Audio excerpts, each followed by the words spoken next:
Phil, so carry on. HTA have been working on the idea of Superbia probably for the last 7 to 8 years. And we submitted our thinking on this to the NLA's new idea for housing competition last year, and we were one of the 10 winners. And after that, we published a joint publication of PTE Architects and actually NLP, who had a very similar idea called semi-permissive, and that is sort of widely available. Now, HTA's evidence for Superbia have been absorbed as part of the recommendations by the Outer London Commission for intensification across London, and we have presented our ideas to the GLA and MPs. So I'm going to tell you a little bit more about it tonight. Now, Superbia is about transforming the suburbs to make them attractive places to live. It uses area-based initiatives as small as a single suburban block or as wide as a total neighbourhood. Very importantly, we involve local residents. So we use local development orders, which is an existing planning tool, to make it happen in conjunction with plot passports, which is very similar to the Dutch custom-built model. So there's no need for any changes to planning regulations, and there's really enough of that happening at the moment.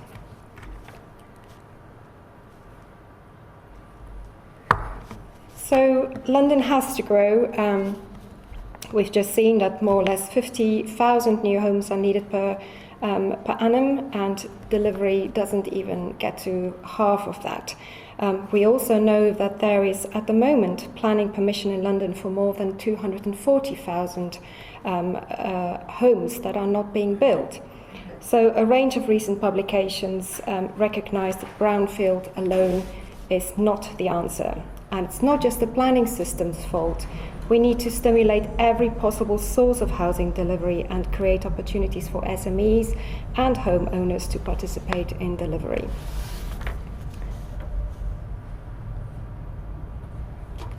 So our proposition requires you to suspend your disbelief. I mean, gardens are political, they're very much protected in planning policy, increasingly even more so than the green belt. But we're not proposing to take it away. We are tapping into its excess in certain locations. I mean, for example, the 5 London boroughs of Bromley, Havering, Harrow, Sutton and Croydon contains 31% of London's total garden space, and this is disproportionate. Now, of course, development doesn't have to mean the eradication of biodiversity. It could actually improve it in certain instances.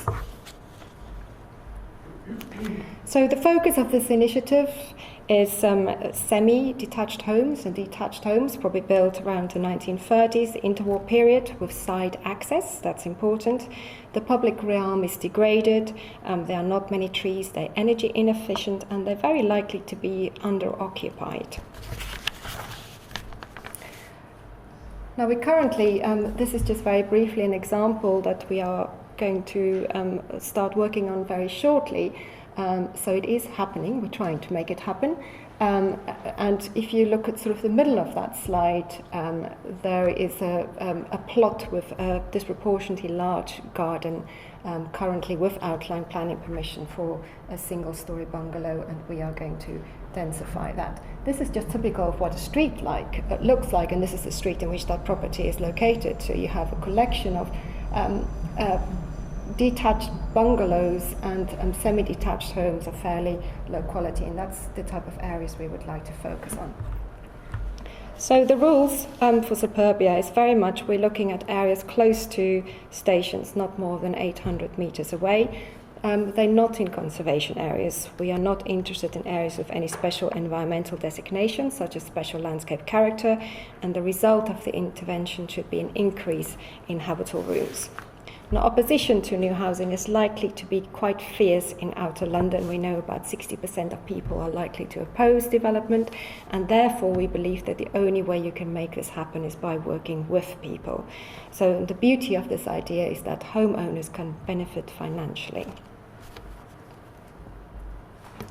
So where do we start? We need a pioneering local authority, and we're currently talking to some. We need a pilot suburban block, we need a design team to work with local residents, and possibly the involvement of a custom-built developer. So in working towards the adoption of a local development order, we would explore location-specific options for back garden development for each plot. And plots could be developed in isolation, or they could be developed by joining together. Now, preparing a local development order could take very much the same time as you would working on a normal planning application, around about 6 months. So the local planning authority would then adopt suburban intensification in the form of a local development order, which is a form of pre-approval. And we propose it is adopted with a set of plot passports related to each individual plot, and that explains the rules of the development, and that's very similar to the Dutch custom-built model. Now, once this is in place, there's no further pressure on local authority resources in the form of reserved matters applications, for example. Now, as communities start to see the impact of this, once there is a pilot and people can see how this can happen, we foresee that this could be adopted to neighbourhood plans with design codes attached. And I think the emphasis on the rules for design, I think, is very important in all of this. And actually, at the moment, with the consultation on permitted development rights, that's, we believe, a bit of a shortcoming, possibly related to that. So this is what the plot passport could look like.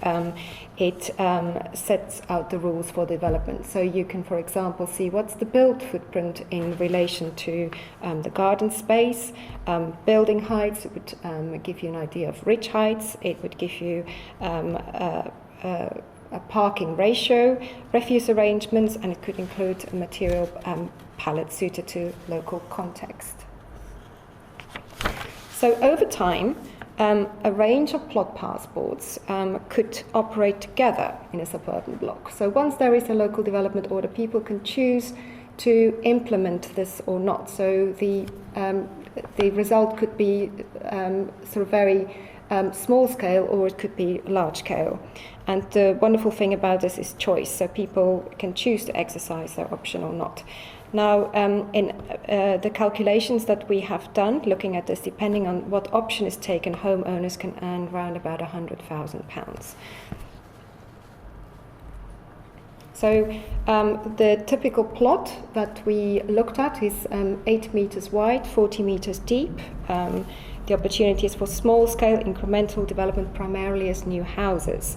Now, Savills have demonstrated last year with London First that there is huge untapped potential in London's well-connected but low-density areas. So by just looking at PTOL ratings in areas that are not developed to their maximum PTOL rating, they've estimated there's capacity for 1.4 million homes. We estimate slightly less depending on the take-up of the initiative that we propose. So this is an example of single plot intervention. So the main house is retained here with a smaller back garden. A new rear plot is created either with a front or a back or a side garden. And this creates mobility in the housing market without destabilizing communities, which we believe is an important consideration. Now, this type of intervention, homeowners can earn around about £140,000. Neighbours can choose to work together, and that offers a larger development plot behind, either for a single 2-story detached home with a private garden, or flat above shared garages, or single-story accessible garden homes. And here you can see how people can start living generationally, or it just creates more opportunity for elderly people to stay in their neighbourhoods where they have lived for a long time. So these type of options can create a typical profit of around £110,000 for the homeowners. In this case, they will have to share it. So a comprehensive plot redevelopment, so eventually over time there's also the opportunity for the whole 2 plots, if neighbours work together, to be redeveloped. So this could, a new street frontage could be created, and this offers opportunity for 4 or 5 new homes, and in this case there could be a profit of around £210,000 £1,000 to share between the homeowners. So as suburban blocks change, the second strand of Superbia could be to intensify local centres and parades. Now, the current proposal for permitted development rights for additional floors in London already implies that this could happen. Now, ensuring a controlled approach to design impact must be preferable to create long-lasting, sustainable places. So Superbia offers the potential to deliver a significant proportion of the new homes we need, and we have estimated that if 50% of London's semi-detached and detached homes was redeveloped at just twice the existing density, so just one new home in the back garden, this could accommodate 280,000 new homes. And if you then add what could happen to shopping parade, you get to a figure of 400,000.